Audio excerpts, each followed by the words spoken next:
Anna sat at her small desk. The window was open, and the air felt quiet. In front of her was a notebook full of English words she had written over the last few weeks. She looked at the pages. There were many words. Interesting words, long words, short words. But there was a problem. She could not remember most of them. She said softly, "Why is this so hard?" She looked down at her list again. "I studied these words yesterday, but now I forget them." Anna was not lazy. She studied every evening after work. She wrote words again and again. She read them out loud.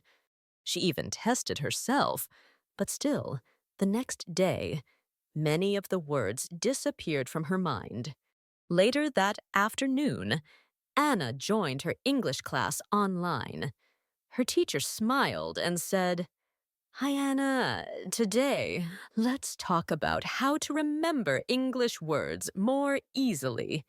Anna smiled a little, but her eyes looked tired. She said, "Yes, please. I really need help. I try to learn new words, but I forget them the next day. I repeat them many times, but they don't stay in my head. Am I doing something wrong?" Her teacher gave her a warm look and said, "That's a great question, Anna. And no, you are not doing anything wrong. Many people feel the same way. It's not because you're lazy or bad at learning. It's because our brains don't like to remember boring things. If we just repeat words without using them or feeling something, the words disappear." Anna listened carefully. She had never thought about learning this way. Her teacher continued, "Think about the word storm. If you only read that word from a list, you may forget it. But if I ask you to remember a big storm in your life, maybe the loud wind, heavy rain, or how you felt scared, that memory can help you remember the word better. That's because now the word is connected to a real feeling." Anna nodded. "So, if I want to remember a word, I need to connect it to a memory or an emotion." "Yes," the teacher said. "When learning has emotion, your brain becomes more active. It wants to keep the information. Words are not just sounds. They are part of your life." That evening, Anna wanted to try this idea. She picked 5 English words from her notebook. She looked at each word, and then she closed her eyes and tried to remember a moment in her life that matched the word. The first word was borrow. She smiled. She remembered a time when she borrowed her sister's favorite sweater and spilled coffee on it. Her sister was angry, and they didn't talk for a week. But later, they laughed about it. That word, borrow, now felt full of feeling. The next word was whisper. Anna thought of her childhood when she and her best friend used to whisper secrets under the blanket during sleepovers. They laughed and shared stories that no one else knew. The word was now more than just a sound. It was a memory. Then she looked at this word, opportunity. This one felt strong. She remembered her first job interview in America. She had felt nervous and excited. She wanted to do well. That day had changed her life. Now, the word opportunity reminded her of courage and hope. Anna smiled. For the first time, she felt something new while learning. It wasn't stress. It was connection. She realized that learning English words wasn't just about reading and repeating. It was about feeling, about living. The next morning, she looked at the same 5 words again. And this time, she remembered all of them. No test, no pressure, just memories. In her next lesson, she told her teacher, I tried what you said. I made a memory for each word. And today I remembered all of them. It felt easy. Her teacher smiled. That's wonderful, Anna. Learning is not about being perfect. It's about finding what works for you. And when you learn with feeling, you don't just remember words. You make them part of your life. Anna looked out the window again. This time, her notebook felt different. Not heavy, not boring.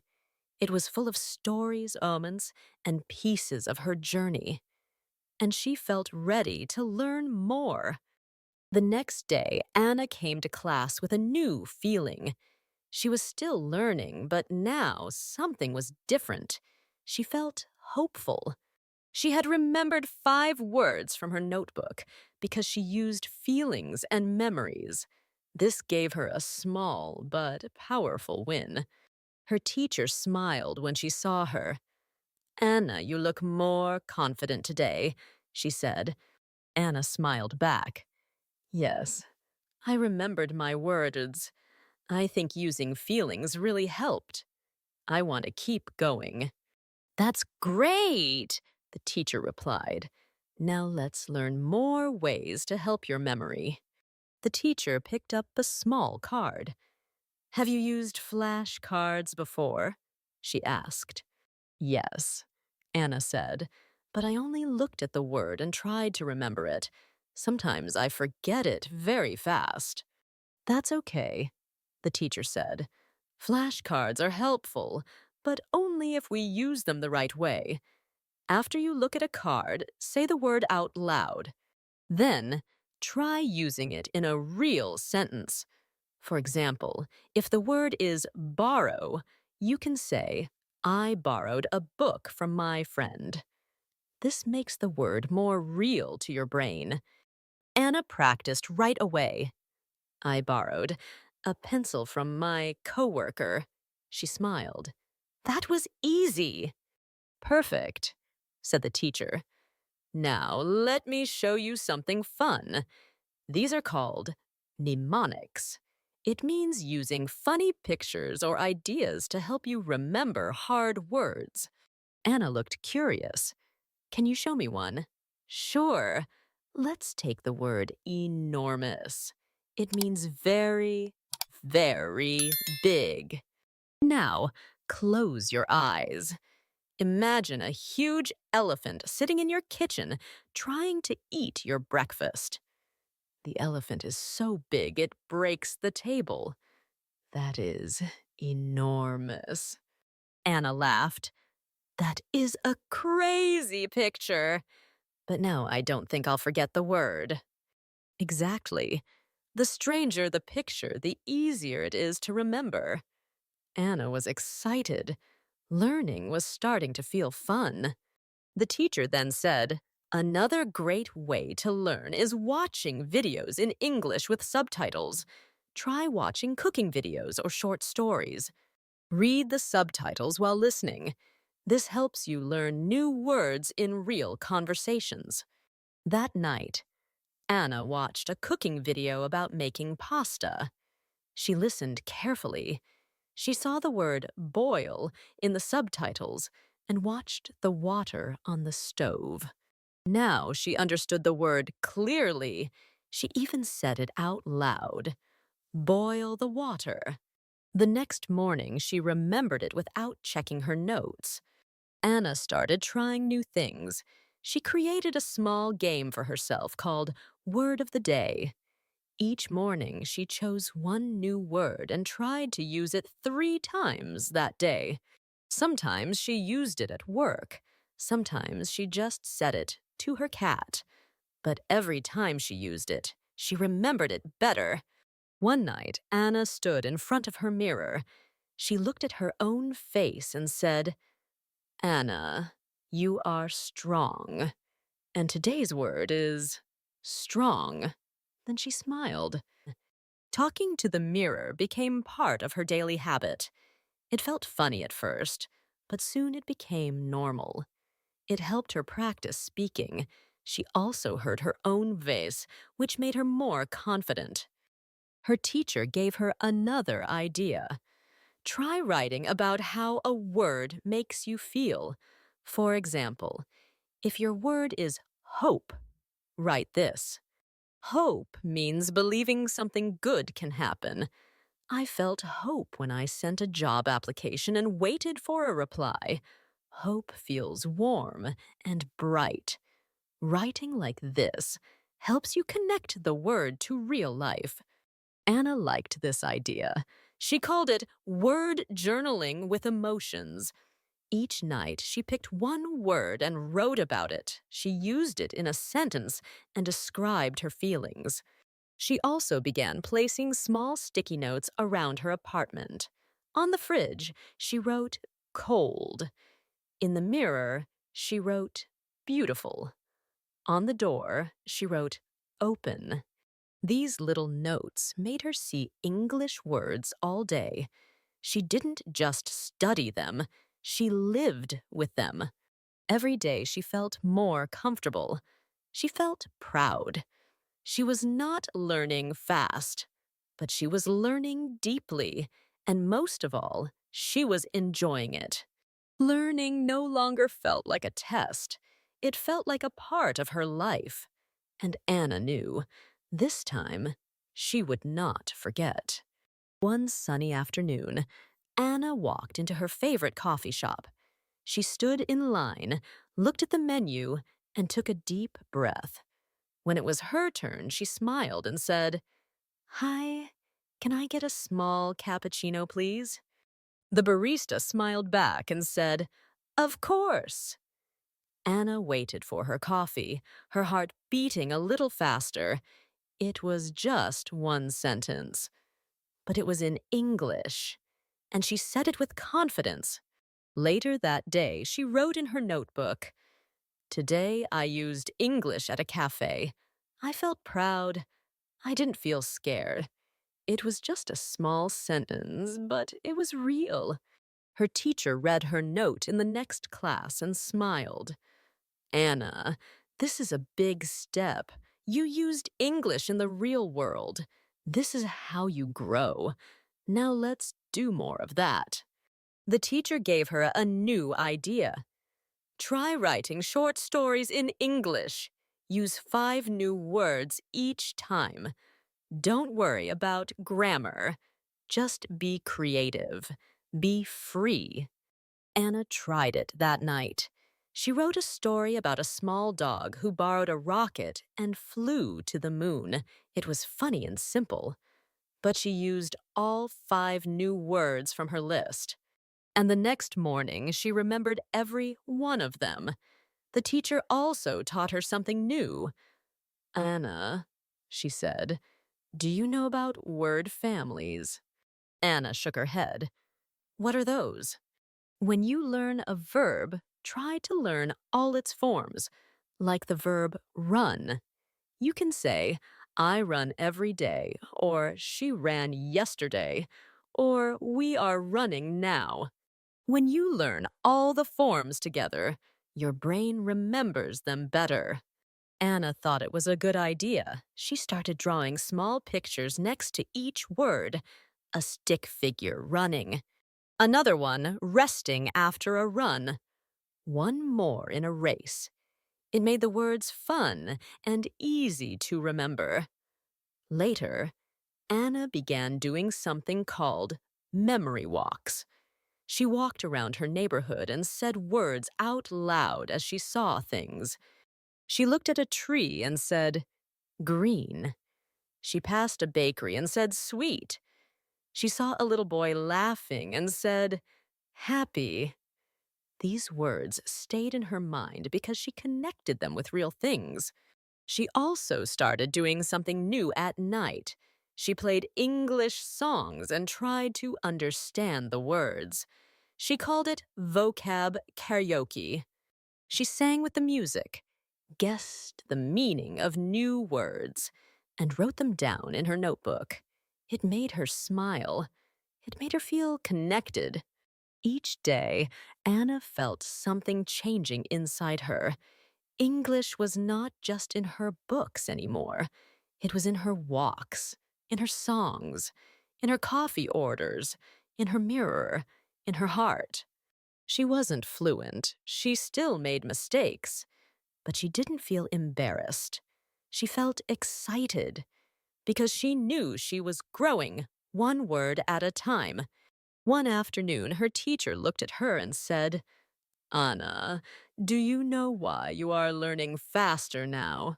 Anna thought for a moment. Maybe because I'm not just reading words. I'm using them. I'm feeling them.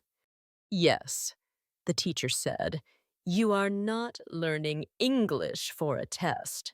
You are learning it for your life. You are learning it so you can talk, dream, laugh, and connect with people. Anna smiled. That was true. She no longer feared English. It didn't feel like a wall anymore. It felt like a door to new people, new stories, and a new part of herself. That night, Anna sat by her window again, just like before. But this time, her notebook was not full of word lists. It was full of short stories, feelings, drawings, and songs. It was full of life. She looked up at the stars and whispered, I'm learning. I'm not perfect, but I'm not afraid. And in that moment, she knew English was no longer just something she studied. It had become a part of who she was. Anna's story started with confusion and frustration. She wanted to learn English. She worked hard. She wrote many words in her notebook. But still, she kept forgetting. She felt sad and she started to lose hope. But then something changed. She talked to her teacher. She learned that remembering words is not about repeating them many times.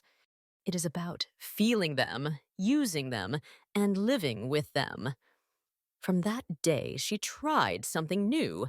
She connected each word to a memory, a picture, or an emotion. Suddenly, the words became part of her. Anna used flashcards, but not in the old way. She said the words out loud. She made her own sentences. She made funny stories and pictures in her head. She talked to her mirror, watched English videos with subtitles, and sang English songs. She wrote stories, walked with words, and even created her own word of the day game. She was not perfect, but she was proud because she was learning from real life, from her own life. The biggest change in Anna was not in her memory, it was in her heart. English was not just a subject anymore. It was her voice. It was how she shared her ideas, her feelings, and her dreams. And that is the real lesson from Anna's story. Learning a language is not about being fast. It is about being real. Use the words you learn, speak to them, feel them, make them a part of your everyday life. If you do that, you will remember more and enjoy the journey more. And now, a big congratulations to you. If you listened or read this whole story, that means your English is already stronger than before. Your listening and understanding skills have improved. Well done. Let's see how much you remember. What helped Anna remember English words better? A. Repeating words silently many times. B. Using feelings, memories, and real-life situations. Write your answer in the comments below. A or B. I can't wait to see what you choose. If you enjoyed this story and want more, please subscribe to our channel. It helps us motivation to create more free, high-quality English learning content for you. We're a small team, and in the beginning, it's really hard to keep going without your support. If you feel this helped you, please consider donating to support the channel. Every little bit helps us continue this mission to help you learn English with joy. Thank you so much for being here. Keep learning, keep growing, and always remember, English is not just a language, it's your new voice.